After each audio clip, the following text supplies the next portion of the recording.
And your time now is 5:54. This is your Morning Rush. The U.S. Navy has decided to scrap a warship severely damaged in a fire this past summer. The USS Bonham Richard burned for 5 days as it was docked at a San Diego pier. The Navy estimated that it could cost more than $3 billion to repair the ship and decided it just was not worth it.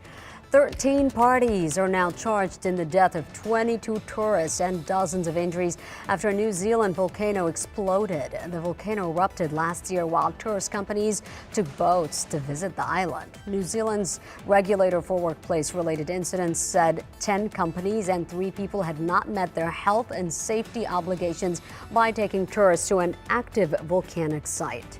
The 5 Olympic rings are back in Tokyo Bay. They were removed months ago after the Tokyo Olympics were postponed.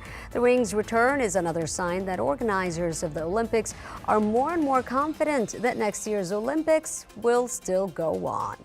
And an elephant has a new home thanks in part to music star Cher. The elephant, named Kavan, was dubbed as the world's loneliest elephant after his mate at a zoo in Pakistan died 8 years ago. But after years of campaigning by Cher and animal rights groups, Kavan is now living in an animal sanctuary in Cambodia.